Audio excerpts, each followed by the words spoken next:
अभी television screen पर है। दोनों ही तस्वीरें उनके कैलाश कॉलोनी स्थित आवास की हैं। लगातार दिग्गजों का जमावड़ा रहा। दिग्गज बड़ी संख्या में पहुंचे अरुण जेटली को याद करते हुए, उनके अंतिम दर्शनों के लिए, उनको श्रद्धांजलि अर्पित करने के लिए। और जब पहुंचे तो याद किए, और याद जब उन्होंने किया तो उनकी आंखें नम हो उठी। दूसरी तस्वीर में आप देख सकते हैं, लाल कृष्ण आडवाणी पहुंचे हुए थे श्रद्धांजलि अर्पित करने के लिए। और अगर सही मायनों में अरुण जेटली को लोग जब याद कर रहे हैं तो कानूनी मुश्किल हो या फिर जब भी विपक्ष के वार रहे हो, बीजेपी और खास तौर पर प्रधानमंत्री मोदी की पतवार उन्होंने संभाली है और उसे आगे भी बढ़ाया। 5 तस्वीरें आपकी टेलीविजन स्क्रीन पर है। बीजेपी का झंडा झुका है क्योंकि बीजेपी के लिए एक बड़ा नुकसान। बीजेपी की शुरुआत से ही उन्होंने पार्टी में एक बड़ा पद लिया, जिम्मेदारी उन्होंने निभाई और पार्टी अगर यहां तक पहुंची है तो उसमें एक बड़ा योगदान अरुण जेटली का रहा है। अंतिम संस्कार आज है, दोपहर 2 बजे के बाद उनका अंतिम संस्कार होगा निगम बोध घाट पर। और आप देखिए उस तस्वीर में उनके कैलाश कॉलोनी स्थित आवास से उनके पार्थिव शरीर को लेकर जाया जा रहा है। बीजेपी हेडक्वार्टर आर्मी का ट्रक है। रक्षा मंत्री का कार्यभार इन्होंने संभाला था, पूर्व रक्षा मंत्री रह चुके हैं, लिहाजा एक प्रोटोकॉल उसका, और इसलिए आर्मी के ट्रक में उनके पार्थिव शरीर को लेकर जाया जा रहा है। यादों में है अरुण जेटली। जो लोग पहुंच रहे हैं लगातार उन्हें याद कर रहे हैं, और जो उनका अंतिम कारवां फिलहाल बीजेपी हेडक्वार्टर के लिए है। आर्मी के ट्रक में सफेद फूलों से सजाया गया है और आगे अरुण जेटली की एक तस्वीर। हमेशा कोई उन्हें देखता था तो मुस्कुराते हुए, और उनके व्यक्तित्व को याद हर कोई कर रहा है, वैसी एक तस्वीर आगे लगी हुई है। जेटली को श्रद्धांजलि देने के लिए बड़े दिग्गजों का जमावड़ा रहा। राजनाथ सिंह पहुंचे और साथ ही नम आंखों से लोग उन्हें विदाई दे रहे हैं।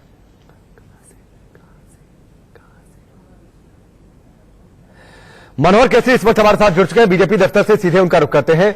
मनोहर, कैलाश कॉलोनी स्थित जो उनका घर है वहां से उनका पार्थिव शरीर आर्मी के देश के लिए भारतीय जनता पार्टी, सरकार और व्यक्तिगत मेरे लिए एक पारिवारिक हानि है, क्योंकि उनका व्यक्तित्व, कर्तृत्व और नेतृत्व ये बेमिसाल था। बहुत प्रखर वक्ता भी थे और पार्टी में जब भी कोई संकट आता था, समस्या आती थी, तो उनका चिंतन, सलाह बहुत उपयोग का होता था। वित्त मंत्री के नाते उन्होंने बहुत अच्छा काम किया, विपक्ष के नेता के रूप में किया। वो देश के प्रख्यात विधिज्ञ थे। हिंदी, अंग्रेजी पर उनकी बहुत अच्छी मास्टरी थी और राज्यसभा में भी उन्होंने जो भाषण दिए हुए हैं वो एक चिंतन के रूप में देश के लिए, भविष्य के लिए बहुत उपयोगी है। उनके जाने से बहुत नुकसान हुआ है और मैं भगवान से यही प्रार्थना करता हूं कि उनके परिवार को ये धक्का सहन करने की ताकत दें और उनकी आत्मा को शांति दें। सर, आखिरी बार कब जेटली जी से आपकी मुलाकात हुई थी सर? मुझे भी उन्होंने कुछ ही दिन पहले घर में भोजन के लिए बुलाया था और काफी देर तक उन्होंने काफी बातचीत उनके साथ करने का मौका मिला। जब भी कोई ऐसा लगता था तो वो भी मुझे मिलते थे, मैं उनको मिलता था। काफी देर बातचीत होती थी। आर्थिक स्थिति के बारे में अनेक बार चर्चा होती थी, इंफ्रास्ट्रक्चर डेवलपमेंट के बारे में होती थी। और मेरे विभाग में जब मैं मंत्री बना तब करीब 406 प्रोजेक्ट थे जो स्टॉल प्रोजेक्ट थे। 3,85,000 करोड़ लगभग डिफॉल्ट था। 3-1 लाख करोड़ एनपीए की स्थिति में था।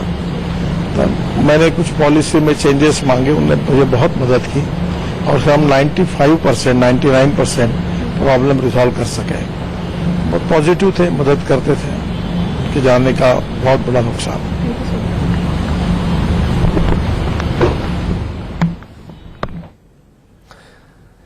केंद्रीय मंत्री नितिन गडकरी को आप सुन रहे थे। 3 सहयोगी इस वक्त हमारे साथ जुड़े हुए हैं। आंचल है, मनोहर है, आदित्य है। आदित्य लगातार जो उनका पार्थिव शरीर आर्मी के ट्रक में लेकर जाया जा रहा है उस अंतिम काफिले के साथ हैं।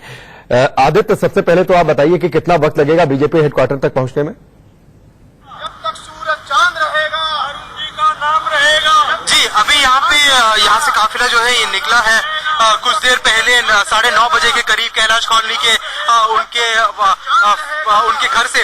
और अभी हम कैलाश कॉलोनी के मेट्रो स्टेशन के सामने वाले रोड पे चल रहे हैं और जैसे कि आप देख सकते हैं हम इनके पार्थिव शरीर के काफिले के साथ हम दीनदयाल उपाध्याय मार्ग, जहां पे बीजेपी के हेडक्वार्टर्स है, वहां तक हम चल रहे हैं।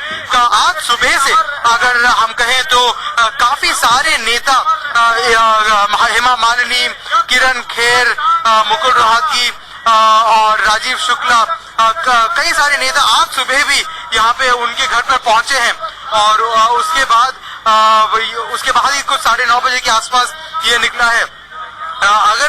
ये जो एक स्पेशल आर्मी व्हीकल है जिसको कन्वर्ट किया है उनके हर्स वैन में, जहां पे उनको उनके पार्थिव शरीर को जिसके साथ में लेके जाया जा रहा है।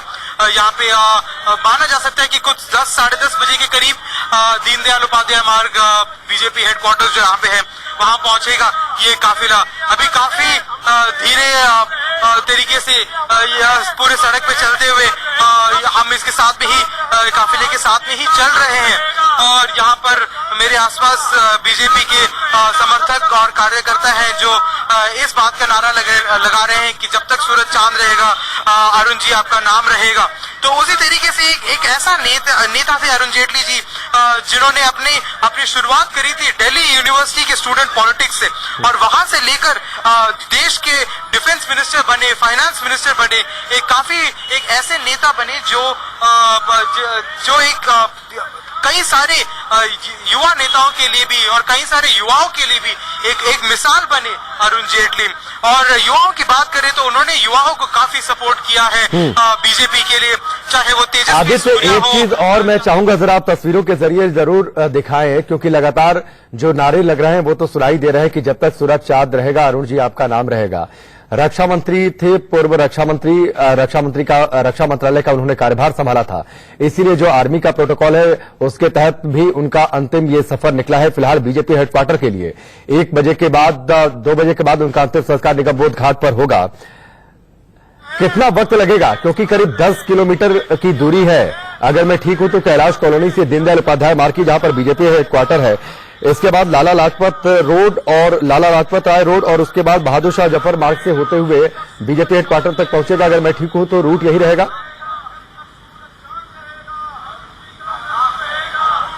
जी बिल्कुल, अभी तक जहां से हमें पुलिस के सूत्रों से पता लग पा रहा है तो रूट यही रहेगा। पर जैसे कि मैंने आपको बताया, अभी जो पूरा काफिला है वो कहीं ना कहीं थोड़ी धीमे तरीके से चल रहा है सड़क पे, कार्यकर्ताओं को और समर्थकों को अपने साथ में लेके चल रहा है। अभी थोड़ी सी स्पीड पकड़ी है काफिला ने, और ये ज्यादा दूर के लिए नहीं है। अगर मैं अपने कैमरामैन को कहूं कि एक बार वो आपको घुमा के काफिला एक और बार दिखा दे, तो एक बहुत ही लंबा प्रोसेशन, मेरे आसपास कई सारी गाड़ियां हैं जो इस काफिला के साथ चल रहा है यहाँ पर। और अरुण जेटली, और यहाँ से उम्मीद है कि 10:30 से 11 बजे के करीब जो है ये काफिला बीजेपी हेडक्वार्टर्स पहुंचेगा, और यहाँ से निकलकर फिर वो चलिए आदित्य, मैं आपके पास लौट कर आता हूं। कैलाश कॉलोनी में जहां पर अरुण जेटली का आवास है वहां से करीब 10 से 11 किलोमीटर की दूरी है दीनदयाल उपाध्याय मार्ग की, लाला लाजपत राय रोड और उसके बाद बहादुर शाह जफर मार्ग होते हुए दीनदयाल उपाध्याय मार्ग पर उनका पार्थिव शरीर पहुंचेगा। बीजेपी हेडक्वार्टर के बाहर मौजूद है मनोहर केसरी और अंदर आंचल है। पहले मैं मनोहर केसरी के पास आता हूं। मनोहर, एक बार जरा तस्वीरें दिखा दीजिए, क्योंकि जाहिर सी बात है बड़ी संख्या में मौजूदगी होगी बीजेपी के कार्यकर्ताओं की अंतिम दर्शन के लिए।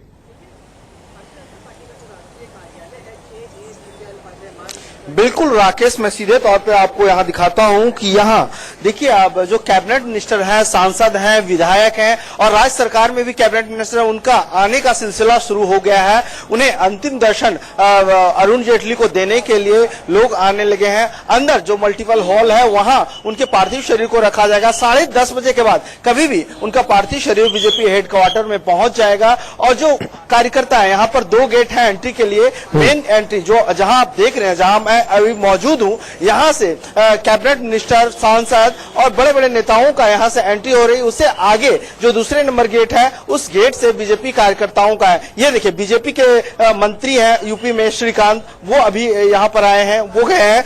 अनुराग ठाकुर पहुंच चुके हैं। तो कहा जाए कि अरुण जेटली जो हर दिल अजीज थे, उनकी छवि ऐसी थी कि सभी लोग उनके मुरीद हैं। और वो सिर्फ राजनेता ही नहीं थे, क्रिकेट में कहा जाए खेलों को लेकर के दिल्ली में वो दिल्ली के जो क्रिकेटर्स हैं उनको उन्होंने काफी आगे बढ़ाया, क्रिकेट को आगे बढ़ाया। जब वो हॉकी संघ की कमान उनके हाथ में थी तो उन्होंने हॉकी को भी आगे बढ़ाया, जो राष्ट्र का खेल है। इतना ही नहीं राकेश, अगर हम उनकी पर्सनल लाइफ को देखें तो खाने पीने की बहुत शौकीन थे। ठीक है, दिल्ली में ठीक है मनोहर, इन सब चीजों पर हम आगे बातचीत करते रहेंगे। मैं आंचल का रुख कर लेता हूं, बीजेपी हेडक्वार्टर के अंदर मौजूद हैं।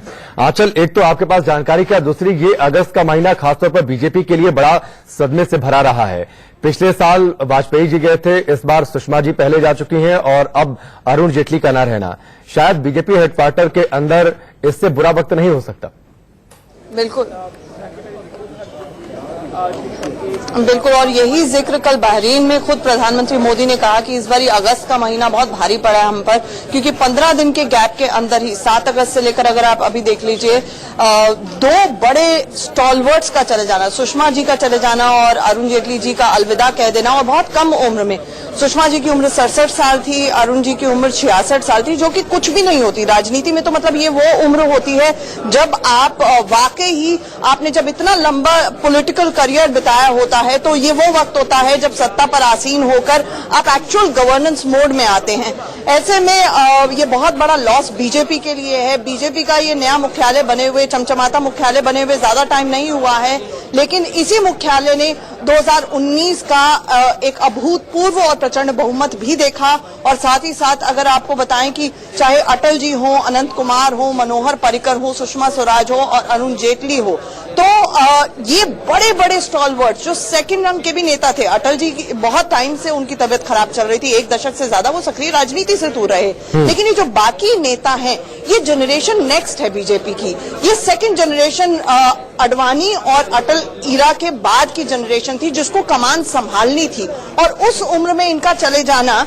तो मोदी जी का ये कहना कल बहरीन में कि मैंने एक दोस्त खो दिया है, अलग अलग तरह के विशेषण उनको दिए गए, सुपर ह्यूमन बताया शिवराज सिंह चौहान ने, राजनाथ सिंह ने उन्हें एसेट कहा, कोई पार्टी का चाणक्य कहता है, कोई लीगल स्ट्रैटेजिस्ट कहता है, ट्रबल शूटर कहता है। लेकिन सच ये है राकेश, क्योंकि जो मैंने over a period of time पिछले खासतौर से 2.5 दशक में ऑब्जर्व किया है, अरुण जेटली जी कहीं ना कहीं पार्टी की एक तरह से बैकबोन थी। क्योंकि जब भी आप गवर्नेंस में होते हैं तो ये नहीं है कि वो सिर्फ एक लीगल स्टॉलवर्ड थे, लीगल स्ट्रैटेजीज डिवाइस करते थे। आपका काम ही लेजिस्लेटिव बिजनेस का है। तो अगर राफेल के ऊपर ऑपोजिशन को काउंटर करना है तो कौन बोलेगा? अरुण जेटली जी बोलेंगे। चाहे वो जीएसटी जैसे बहुत ही ज्यादा गून फाइनेंशियल विषय को एड्रेस करना हो, जो कि लगातार पिछले 1 दशक से लागू नहीं हो पा रहा था, वो अरुण जेटली थे।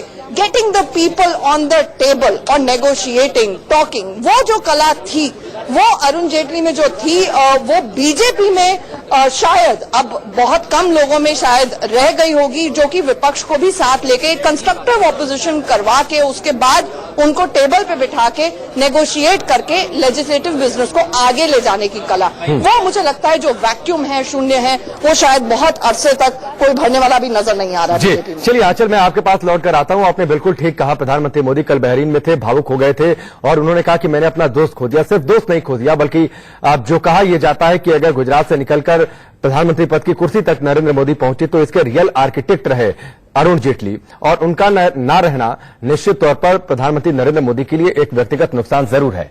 अरुण जेटली के निधन पर बीजेपी सांसद हेमा मालिनी ने भी दुख व्यक्त किया है, सुनिए। हमारे साथ हेमा मालिनी जी हैं, बीजेपी सांसद। अरुण जी के निधन से कितनी बड़ी क्षति? बहुत ही दुख की ये है घटना है ये, and we have lost a very great personality of our country and also a very great person for our party. हमारे पार्टी में इतना बढ़िया काम कर रहे थे, पूरा बीजेपी का important man, I will say he is no more. He was a great lawyer, economist and a wonderful person. सबसे बढ़िया ये है कि इतना अच्छा सबको साथ में लेकर किसी का भी प्रॉब्लम हो तो सॉल्व करते थे। जैसे मेरा प्रॉब्लम कुछ नहीं था, but he always used to encourage me so much. लेकिन जब भी आपको देखते थे कि अरुण जी से जाके बात करती थी, आपको हाँ जी, आप करती थी, आपको बात, वो प्रॉब्लम अगर कुछ है तो बहुत 1 मिनट में सॉल्व कर देते थे। इतना ऐसे एक व्यक्ति हमारे साथी थे और अचानक अभी नहीं है। पिछले 20 साल मेरे साथ उन्होंने पूरा हर कदम में एनकरेज किया मुझे। कुछ यादें जो कि आप शेयर करना चाहेंगे इंडिया न्यूज के दर्शकों के साथ? Because he was a very, he was such a highly qualified person, but he was very, very fond of Bollywood films naturally, and he has seen all my films when in his young age. उनके college days में उन्होंने बहुत सारे फिल्में देखी हैं। मेरी film खास तौर पर मेरे और धर्म जी का देखा हुआ, वो बहुत बात करते थे, उनको कौन सा पिक्चर अच्छा लगता था and all this thing. And then हमेशा पूछते थे अभी भी कि आप फिल्म में क्यों आप काम क्यों नहीं कर रहे, आप करते रहिए, वो भी बहुत जरूरी है, आपका छवि आपका एक है। You know he is to encourage in every way, so wonderful person. सांसद के रूप में आपको क्या उनसे नसीब? वो मुझे बीजेपी में लाने वाले ही वही थे, बिकॉज उन्होंने मुझे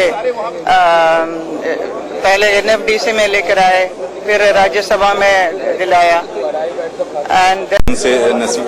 वो मुझे बीजेपी में लाने वाले ही वही थे, बिकॉज उन्होंने मुझे पहले एनएफडीसी में लेकर आए, फिर राज्यसभा में दिलाया एंड देन लोकसभा में भी इलेक्शन फाइट करने के लिए उन्होंने कहा कि आपको करना चाहिए।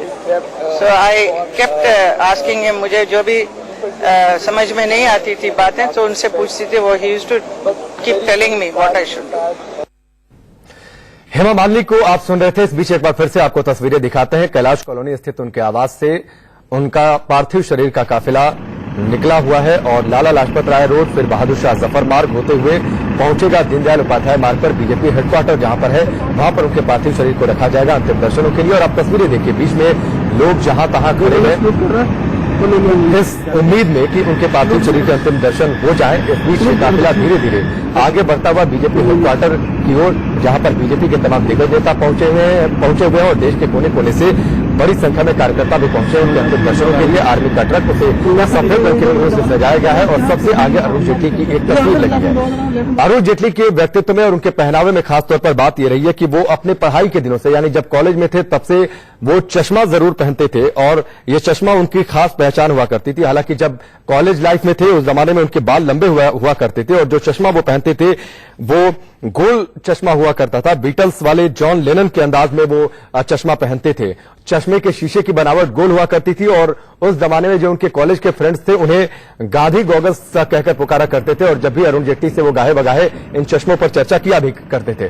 खैर, ये यादें हैं, स्मृतियां हैं जो लगातार अब जहन में है और उन पर हम आगे चर्चा करते भी रहेंगे। और इस बीच एक तस्वीर और हम आपको टेलीविजन स्क्रीन पर दिखा रहे हैं, गुजरे जमाने की तस्वीर, जिन तस्वीरों के जरिए अरुण जेटली लगातार याद आ रहे हैं।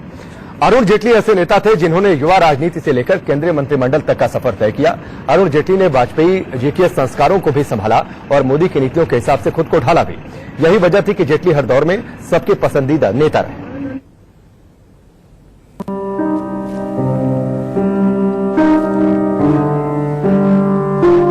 जिन विषयों को लेकर देश की आर्थिक प्रगति होनी है उन विषयों पे एक राय भी बन चुकी है, फिर भी उनको पारित ना होने दे, शायद कोई बहुत बड़ा अपराध होगा जो सरकार की तरफ से किसी ने किया होगा। अरुण जेटली चले गए और पीछे छोड़ गए एक यादगार विरासत।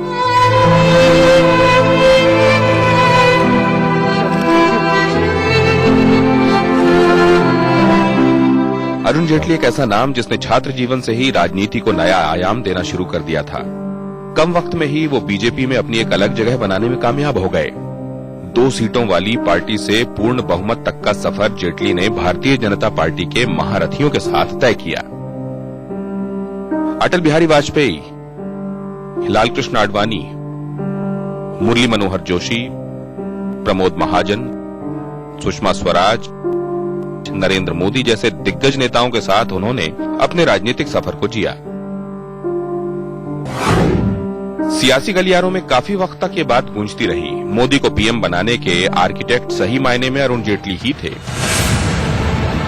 अमित शाह को कानूनी पेचीदगियों से निकालने में वो संकटमोचक बने तो आडवाणी के सामने मोदी को पीएम कैंडिडेट बताने तक अरुण जेटली ने अच्छा खासा होमवर्क किया था। यही वजह थी कि मोदी राज में भी जेटली का कद और अहमियत बरकरार रही। मोदी सरकार पार्ट 2 में अरुण जेटली ने खुद चिट्ठी लिखकर मंत्री पद नहीं लेने के लिए कहा था।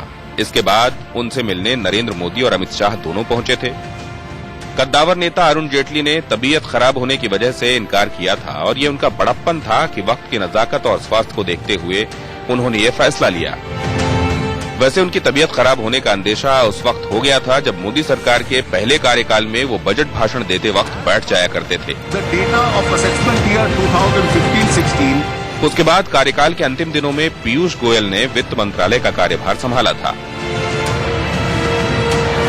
छात्र नेता के तौर पर सियासत में एंट्री। साल 1973 में लोकनायक जयप्रकाश नारायण के संपूर्ण क्रांति आंदोलन में जेटली शामिल हुए थे। इस आंदोलन में विद्यार्थी और युवा संगठनों ने बढ़ चढ़कर हिस्सा लिया था। जयप्रकाश नारायण ने अधिक से अधिक छात्रों को आंदोलन से जोड़ने के लिए राष्ट्रीय समिति बनाई। जेपी ने जेटली को इस राष्ट्रीय समिति का संयोजक बनाया। इमरजेंसी के वक्त 19 महीने नजरबंद रहे जेटली 1974 में दिल्ली विश्वविद्यालय छात्र संघ के अध्यक्ष बने थे। बीजेपी में एंट्री। आपातकाल के दौरान उनको मीसा एक्ट के तहत 19 महीने तक नजरबंद रहना पड़ा। मीसा एक्ट हटने के बाद जेटली जनसंघ में शामिल हो गए। जनसंघ बाद में भारतीय जनता पार्टी के नाम से जाना गया। साल 1991 में पहली बार जेटली को भाजपा की राष्ट्रीय कार्यकारिणी में सदस्य के तौर पर शामिल किया गया। इसके बाद वो काफी लंबे वक्त तक भाजपा प्रवक्ता रहे। 1999 में एनडीए सरकार बनने के बाद तत्कालीन प्रधानमंत्री अटल बिहारी वाजपेयी ने जेटली को केंद्रीय कैबिनेट में शामिल किया था। उन्हें सूचना और प्रसारण राज्य मंत्री की स्वतंत्र प्रभार की जिम्मेदारी दी गई। राम जेठमलानी के अटल कैबिनेट से इस्तीफा देने के बाद जेटली को कानून मंत्रालय की जिम्मेदारी भी दी गई। जेटली संगठन में काफी सक्रिय थे। इसके अलावा जो भी जिम्मेदारी उन्हें मिलती वो जबरदस्त तरीके से उसे निभाते रहे। 2009 से लेकर 2014 तक राज्यसभा में नेता विपक्ष की भूमिका में कांग्रेस सरकार को टक्कर देते रहे और इस बीच उन्होंने पार्टी में एक महत्वपूर्ण रणनीतिकार की भूमिका भी निभाई। मोदी सरकार में वित्त मंत्री। मोदी को पीएम बनाने में अहम आर्किटेक्ट कहे जाने वाले जेटली को सरकार बनने पर बड़ी जिम्मेदारी मिली। हालांकि जेटली मोदी लहर में भी अमृतसर से चुनाव हार गए थे। बावजूद इसके उन्हें वित्त मंत्रालय का जिम्मा मिला। जेटली की मेहनत और लगन को देखते हुए पीएम मोदी ने उन्हें केंद्रीय वित्त मंत्रालय के साथ साथ रक्षा मंत्रालय की बड़ी जिम्मेदारी भी दी।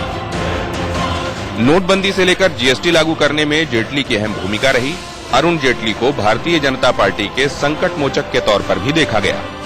पार्टी के लिए चुनावी रणनीति तैयार करने से लेकर सरकार के अहम फैसलों तक जेटली ने अहम भूमिका निभाई। जेटली के इतने लंबे सियासी सफर में पार्टी के लिए उनके योगदान को हमेशा याद किया जाता रहेगा।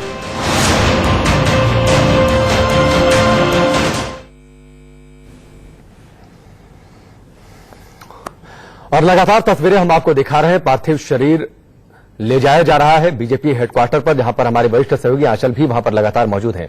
आंचल, अब से थोड़ी देर पहले आप जिक्र कर रही थी कि जब प्रधानमंत्री मोदी बहरीन में कल थे तो वहां से उन्होंने याद किया और कहा कि मैंने अपना दोस्त खो दिया, सबसे करीबी दोस्त खो दिया। एक फिल्म आई थी 2019 चुनावों से पहले, हालांकि उस फिल्म को लेकर विवाद भी हुआ। प्रधानमंत्री मोदी को लेकर फिल्म, उस फिल्म का निर्देशन ओमांग ने किया था। लेकिन अगर रियल लाइफ में अगर पीएम मोदी की मेकिंग बने तो मुझे लगता है कि उसके सबसे बेहतर डायरेक्टर अरुण जेटली रहे।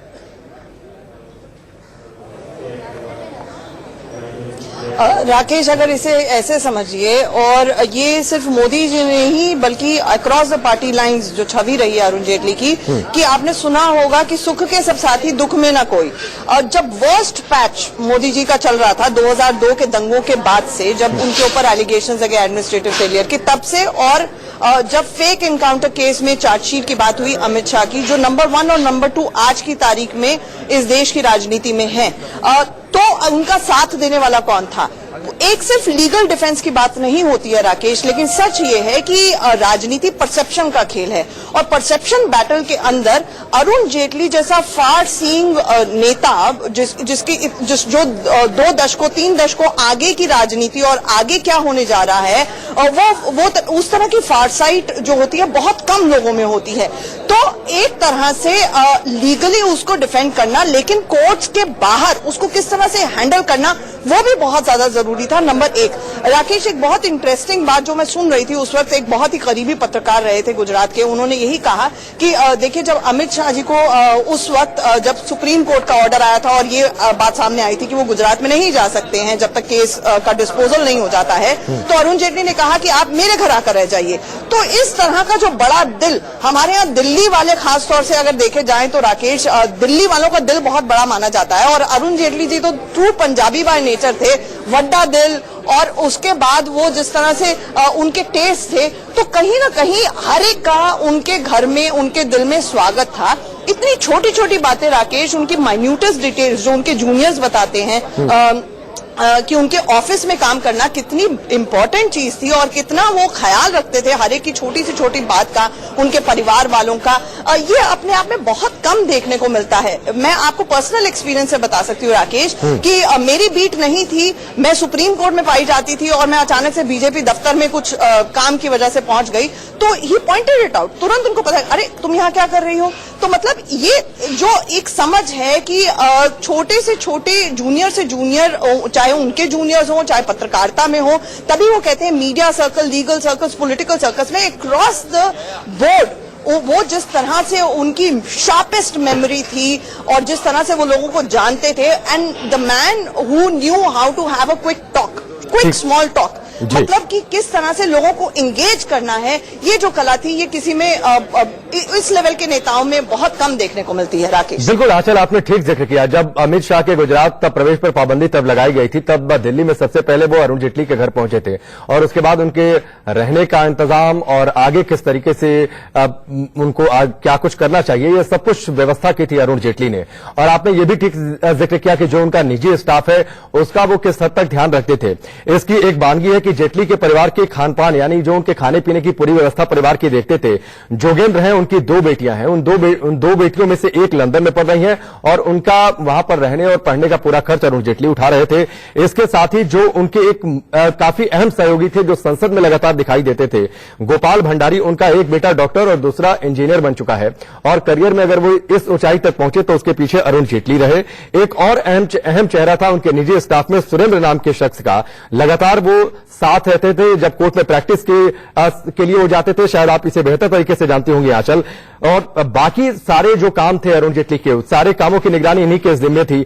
उनके बच्चों की पढ़ाई लिखाई का इंतजाम ये करते थे। तो कई सारे उदाहरण हैं। एक और बड़ी दिलचस्प बात है कि 2005 में उनके एक सहायक थे ओपी शर्मा, उनके बेटे थे चेतन, उनको लॉ की पढ़ाई जब वो कर रहे थे तो अपनी एसेंट कार अरुण जेटली ने उन्हें गिफ्ट कर दी थी। 6666 उस कार का नंबर था, तब अरुण जेटली के पास ये गाड़ी थी।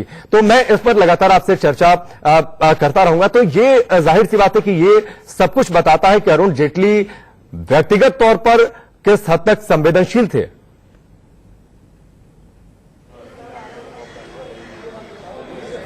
बिल्कुल राकेश, दुख के समय में जैसे कि मैंने बताया कि वो हमेशा हर एक के लिए रहते थे और मैं सुप्रीम कोर्ट में जाना आना रहा है, इसलिए जानती हूं कि वकीलों के बारे में बहुत कम लीगल ऑफिसर्स या सीनियर्स कहा जाता है उनकी जनरेशन के, जहां पे जूनियर्स को अच्छे से ट्रीट किया जाता था। आप खुद लाइफ में उठे तो आप अपने जूनियर्स को, क्लर्क्स को साथ के साथ उठा रहे हैं। एक ये जो प्रथा है कि क्लर्केज दी जाती है कि 10% क्लर्केज दी जाएगी अपने क्लर्क्स और जूनियर स्टाफ को, ये उन्होंने शुरू की। बहुत सारे जो ऐसे वकील हैं जो करोड़ों में शायद कमाते हैं, रिटर्न भरते हैं, वो स्टाइपेंड्स तक नहीं देते थे अपने जूनियर्स को, 5-5 हजार। अच्छा, मैं थोड़ा सा आपको रोकता हूं, हेडलाइन का वक्त हो गया है, फिर आप अपनी बात को पूरी करिएगा। हेडलाइंस इस वक्त की उस पर नजर डाल लेते हैं।